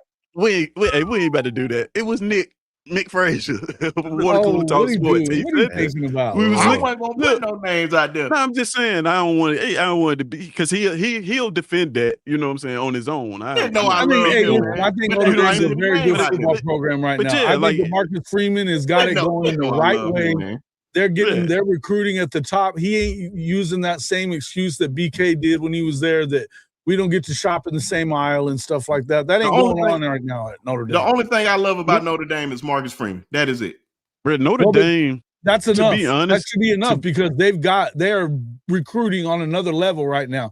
That being said, and look, as far as when it comes to the conference stuff, the only reason they don't have to do it is because they're making the same amount of money as that's what I'm about to say. They're making the same amount of money as the Big Ten and SEC without having to play in it. That's a fact.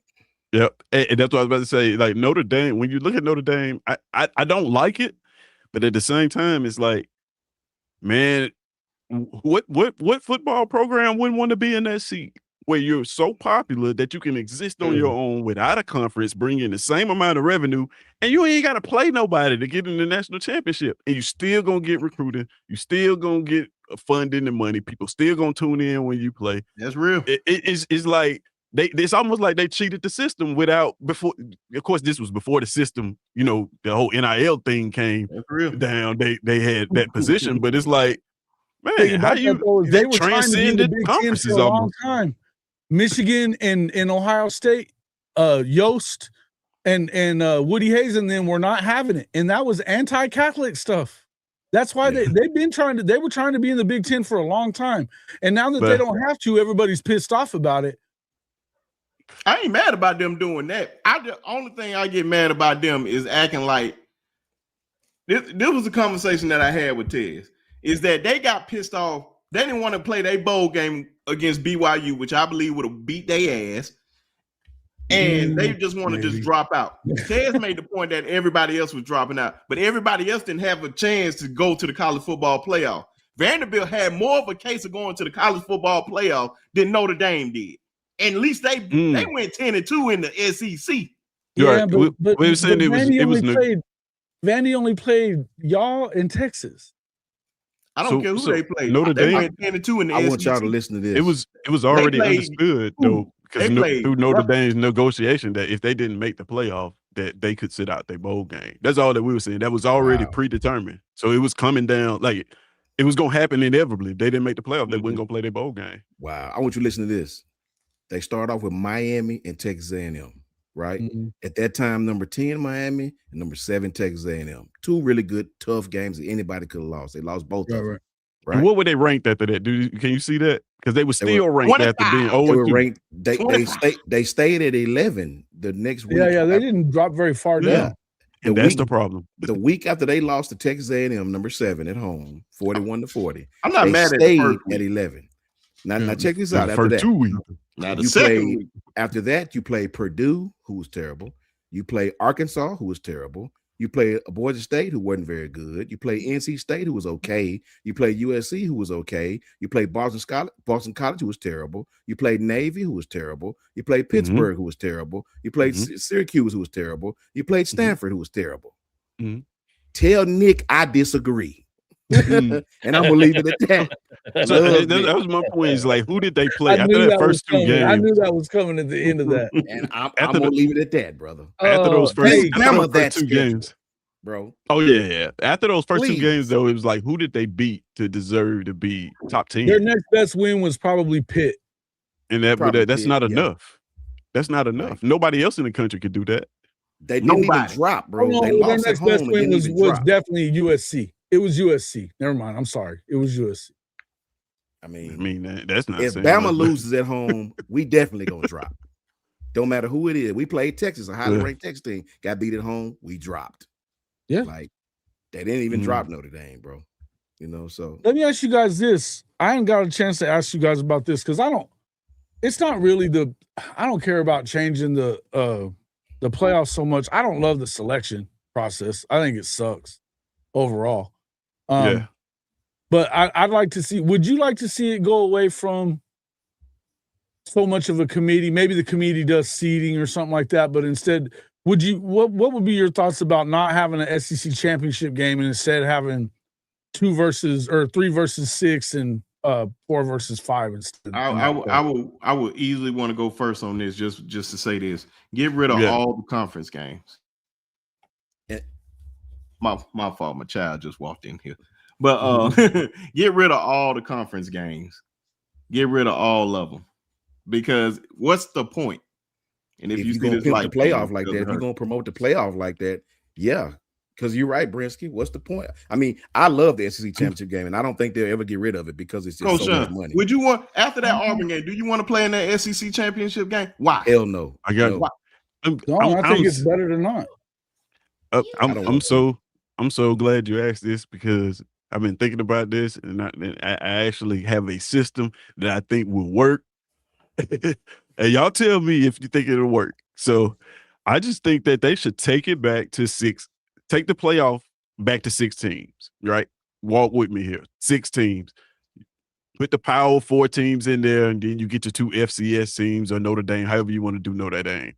But instead of picking these teams, each spot is for one conference. So how did you get that team that represents that conference? You do conference tournament. You take number 1, 2, and 3 in each conference. You make give number 1 a bye. They'll be in the SEC championship. You make number 2 and 3 play each other. Whoever wins that game goes on plays number 1, and then you just have your 16 playoff. I like how they're doing it in the SEC tournament now in basketball, where they step it up. Yeah, and that way everybody that's there won their way in the championship, right? Because conference seeding is by who it's by your record. It's not by no opinion.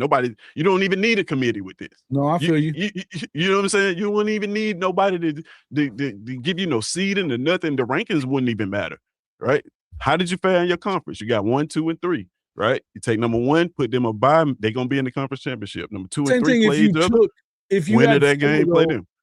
I was saying if you had 4 and 2, number 1 and number 2 are automatically in. You don't want to have to. Yeah, you can do it that way. They're not having to play an extra game because you get into 15, 16, 17 games to win the Natty, man. Now you're wearing them out.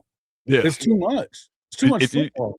That's why I said take it back to 6 games so that you can eliminate that whole first round of the playoff thing, and you won't have that extra game. Yeah, but you're not going to unring the bell, Tess. Yeah, I know. They ain't gonna put the toothpaste back in the tube. But I'm just my biggest beef is these teams who they know, dog, they know aren't gonna lose.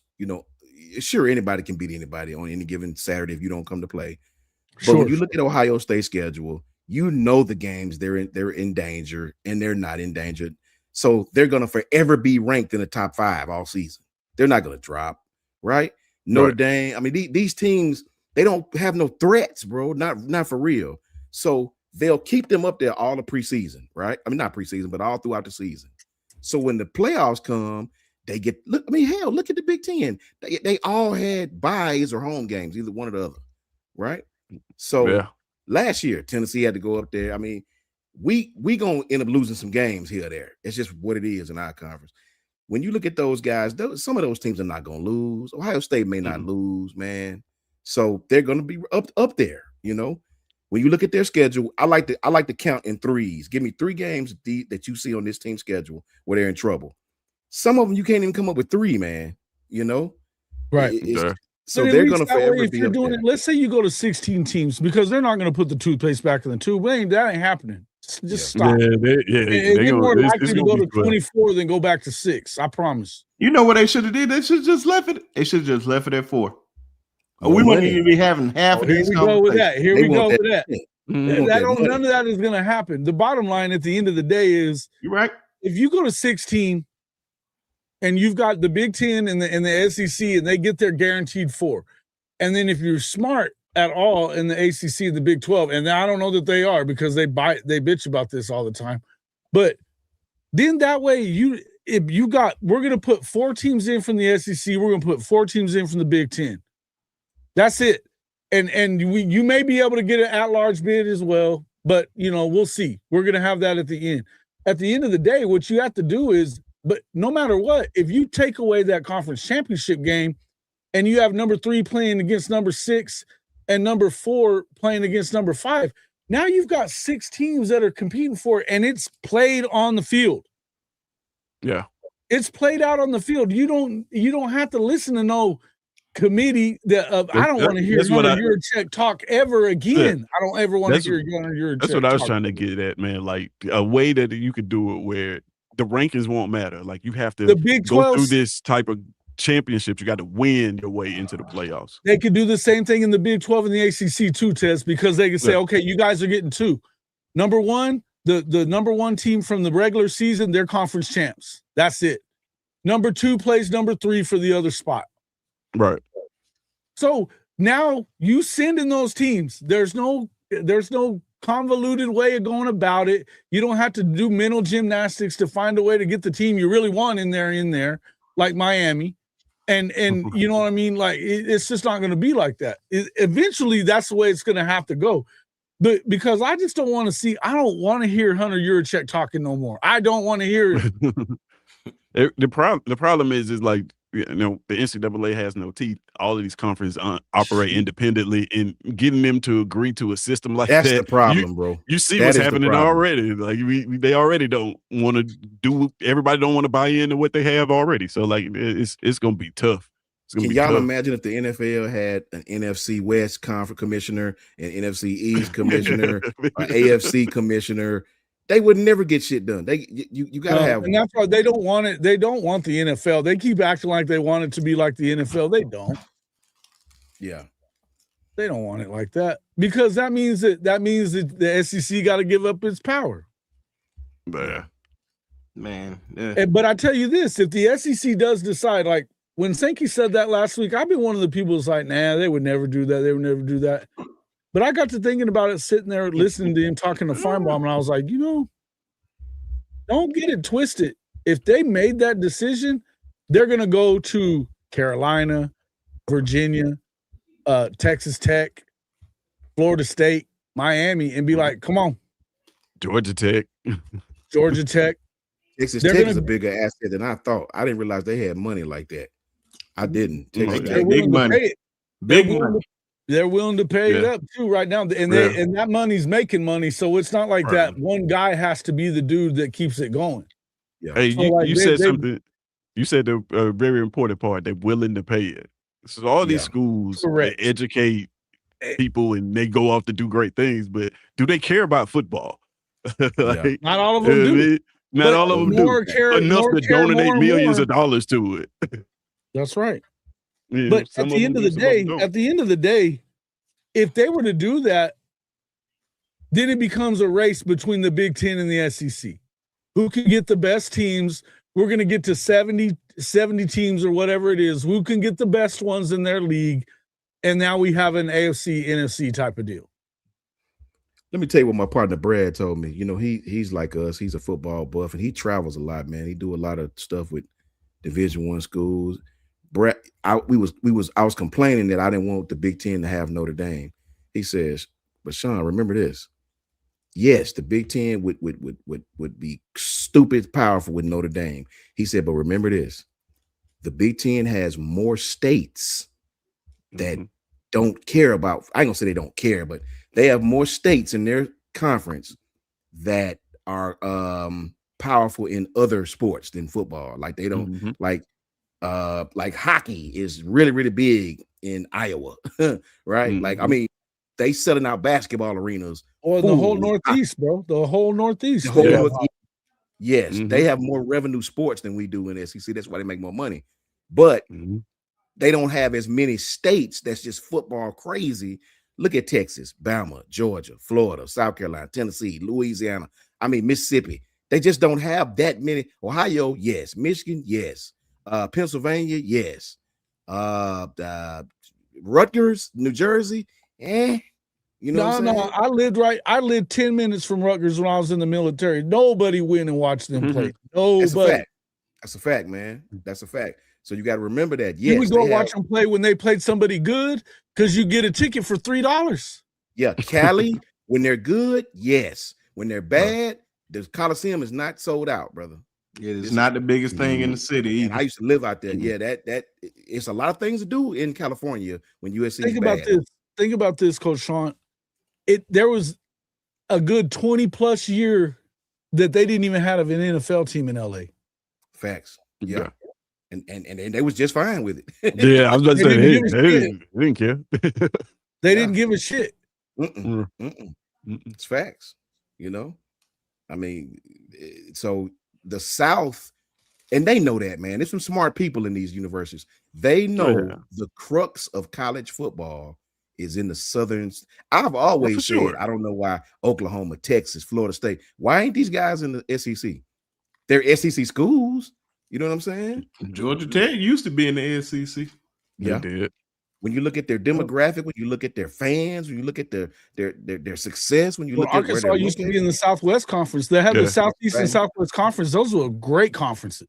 Yeah, I mean, and then the Big Eight was right there with them. Big Eight, the Big Eight. But the reason that all went away was because of the damn pooling the money together on these. That's the one thing. Texas Tech is trying to be slick here. They're wolves in sheep's clothing, bro. They're trying to make it to where they can get all the money pulled together right now for the media rights. Which that's what the 1984 thing was that you can't. That each one of these schools has the right, and these conferences have the right to have their own media deals, right? And so they want to unring that bell. That was a Supreme Court decision. Yeah.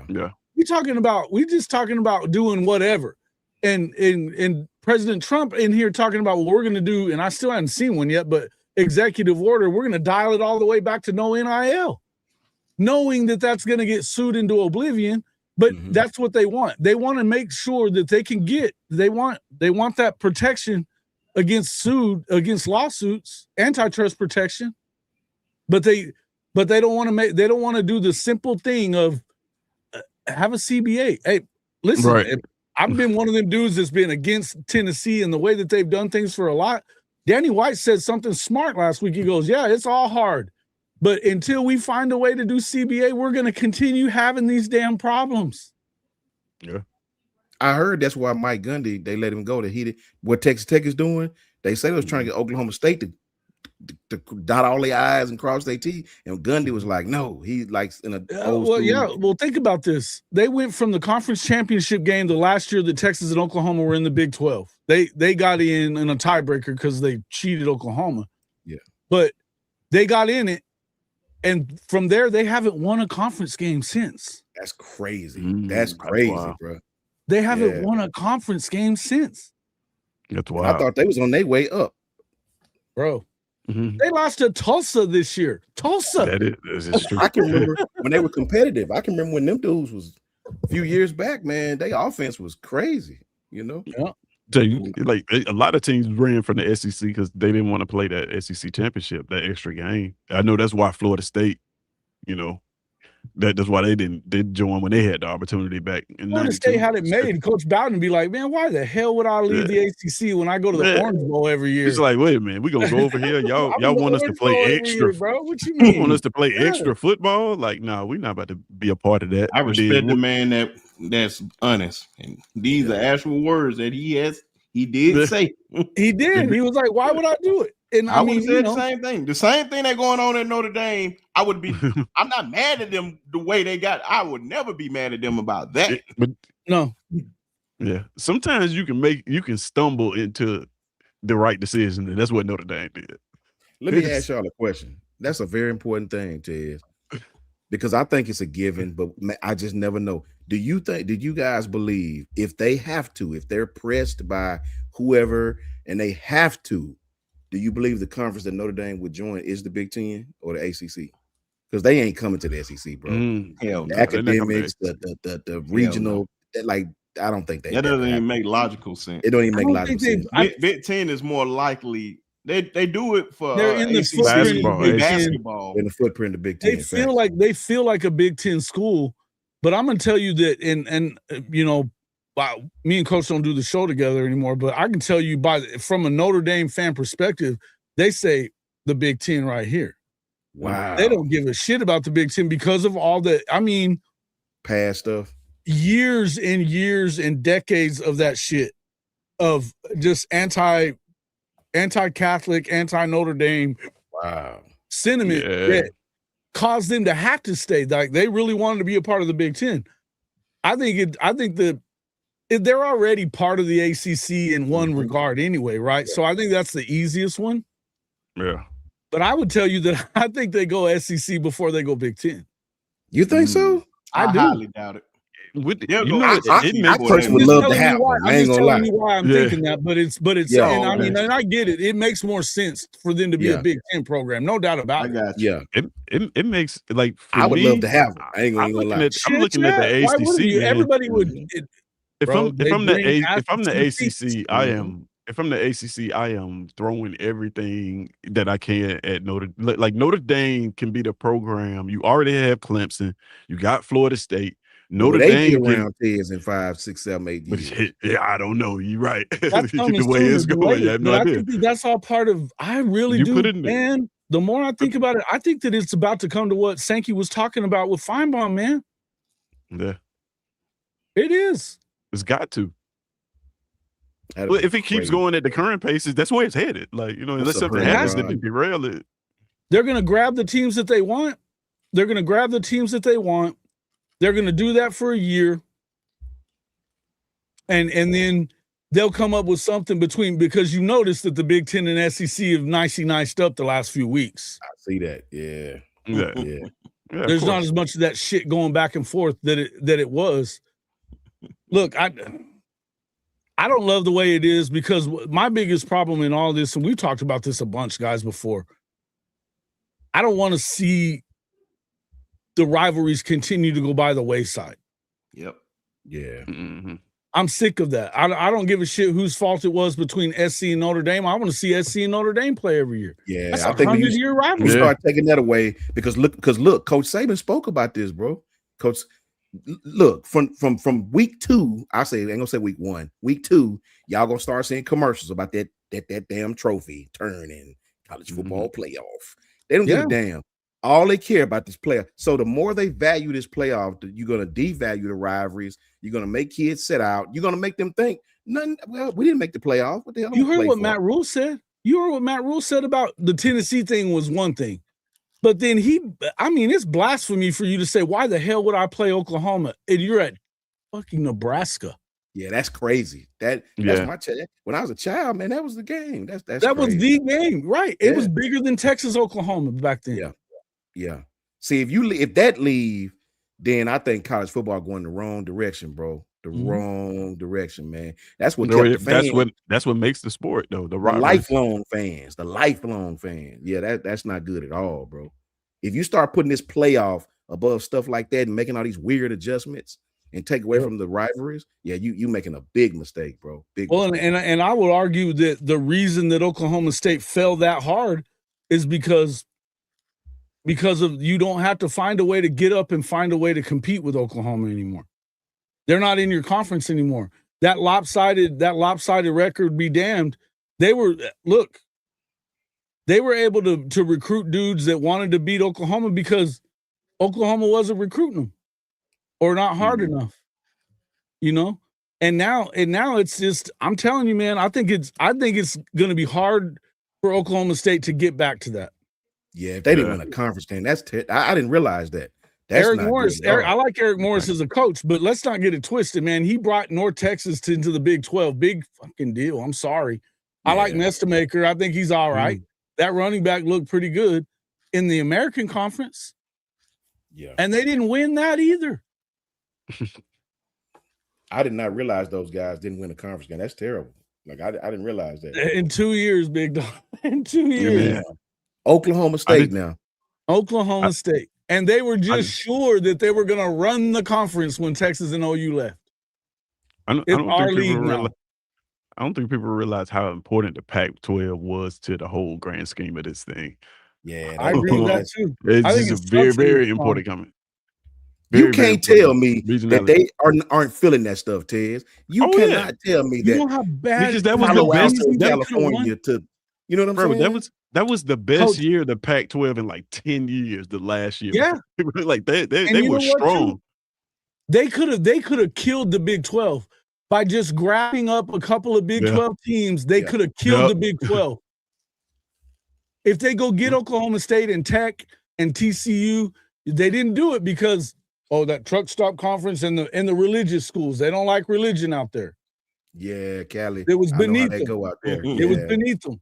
They different. Yeah, they different with that. Had too much to do with that, but they're not thinking about the right. They're acting like you picking up your school to move conferences. You know, like they could have like what they really should have done too. Well, here's what happened. They had exclusive rights to negotiate with ESPN and Fox. They left that month long of exclusive rights without a deal. The Big 12 had the next shot at it. They signed a deal in a week. They signed it in a week, and it killed the Pac. And even then, they gave them an opportunity. They were like, "Come on, we'll gobble up." They ended up getting 4 schools, but they could have gotten 8. Yeah, and made it more powerful in the Big 12. But they were still turning their nose up at that shit, thinking that they were going to get a real deal and be able to hold on to Oregon and Washington and all that shit. So Brinsky, do you think they feeling it? Do you think right now the Stanford going to Florida State, Palo Alto, California, all with a damn Tallahassee, do you think they like, bro, they can this they're gonna have to change that because, bro, it doesn't make logical sense to even cut their noses off to spite their face. It'd be one thing in the first 2 weeks of the season when everybody playing non-conference game, but we're in the middle of the season and I got to go all the way across the country to play a conference game. Yeah, come on, man, that doesn't even make logical sense. Look, even the NBA changed their playoff format for that reason. Yeah, that's so you can don't have to fly so long. LA to Columbus. Google how many miles that is. I'm guessing it's a long ways. It's like 3,000 miles. That's crazy, bro, for a college football game. This has been an awesome conversation. It had nothing to do with anything one of the main things talking about Bama spring practice, but we'll say that for another day, man. It's all good. Hey, man, it turned into a great conversation at the beginning, man. I really, really appreciate that. And appreciate everybody supporting the channel. That's what I said, man. We're about to kit these things up, man. We got guys committing to schools and stuff, man. You guys up there in Oklahoma is killing it. Shout out to Nagy. You guys are getting some guys, and y'all pulling them out the state, man. Y'all getting some guys. Shout out to Jalen Scott down there in Mobile, Alabama at Williamson. Definitely got to bring him on the channel. Shout out to Christian too, Coach Carl's Christian. Met him down there. Christian Moore been killing it, bro. He's been killing it in there. They love him already. Him already. I knew they loved him once Nagy brought up his name and started talking about it for almost 5 minutes. I was like, damn. Not a big shout out to all you people that didn't recruit him at Bama. I started to say something. Hey, and you know what, Nagy, I gotta give a shout out to him on that, because they approached him, and I mean, he went to the camp and everything, and then they had him come in, but they didn't act like they wanted him all year, because they were hoping that they'd be able to slide in and not have to pay him like he was a 5-star kid, when they know he is. Look, from what it looks like, he's going to get an opportunity. At the very least, he's going to play special teams and get his shot here and there. And they love his work ethic. They love the way he is. I mean, how can you not watch the kid's film? He's unbelievable. Yeah. Well, I ain't gonna because I know I'm trying to end, and I ain't trying to hurt nobody's feelings. It's at he played a particular position, and I'm just gonna leave it at that. And I know that particular person wasn't recruiting him, but I'm pretty sure that particular person wasn't recruiting. But I'll talk to Coach Shawn after that and say some. I know exactly what you're talking about. Very colorful words. What you're talking about on that. Yeah, but we'll talk about that offline. But appreciate everybody, man, for coming in. Make sure y'all keep supporting the channel. Like I said, it's gonna be a lot of stuff dropping, a lot of collabs like y'all been seeing with me, Coach N.I.L, and Coach Shawn. Definitely gonna see some with Tez or whatnot about particular players. Of course, Ted's gonna be on some Bama videos if you want to. You do? About everybody, man. It don't matter, man. Still, I hear you. But I'm gonna let these guys shout out their channel, and we're gonna get up out of here. Go ahead, Ted. Yeah, you can find me at It's SEC Season on all platforms, man. Appreciate you, Brinsky, for having me. Appreciate everybody in the chat, man. And we, like I said earlier, we over on the channel, we taking on they. Who is they? We don't know who they is, but we taking on them this year. Dedicated this year to just getting results from the fans, see what the pulse of the fans is. Doing a lot of live polls, and we're gonna compare that with the professionals during the regular season. So if you want to be a part of that, check us out, man. Tuesdays at 6:30 p.m. for SEC Season Live, and then Thursdays at 10:30 a.m. for SEC lunch breaks for some SEC content on your lunch break. I know you don't want to sit and talk to that lady that's making more money than you, but doing the same job on your lunch break in the cubicle. So just turn her off, turn us on, man. We'll get you through it. Jason. Hall of Fame college football, man. There's some stuff coming along the pipe, but we're still doing that's what she said. Big Mondays. We got Big Mondays coming, but we're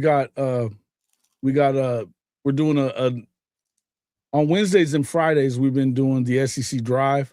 So afternoon drive show, talk about SEC stuff. We actually had Tez on last week on that show. Enjoyed having him on to talk some of that stuff with us. Look forward to having you guys on that as well. And then Brinsky came on the one day for that as well a little bit. So Coach Shawn, it's your turn. Time for you to get in there and get on that. But yeah, man, got some more stuff coming down the pike, man. I'm kind of more in the area these days. I'm not too far from you cats these days. So it's just about a state over now. So I had to get with you guys and let you know kind of what's happening. But no, man, we're excited about what's coming this year. Love covering the SEC and in this league and talking ball with all you cats. So I appreciate you bringing me in there, Brinsky, and look forward to doing it some more. Oh yeah, man. Coach Shawn. Man, JMHO Sports Talk on Twitter and YouTube.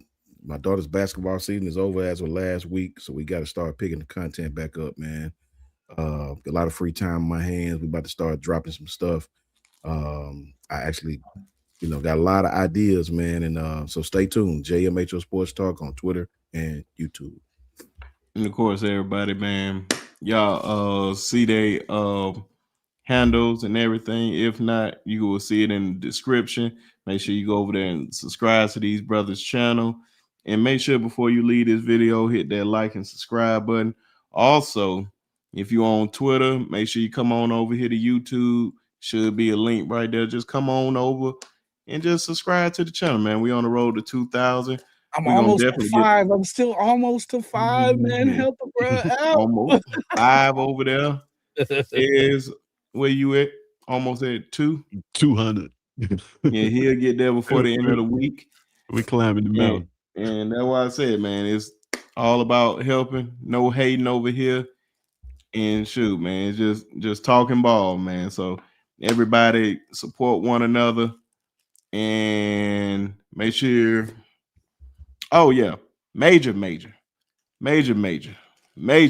shout out to that man winning that award last night, Michael B. Jordan, for best lead actor for leading role, man. That was big time, man.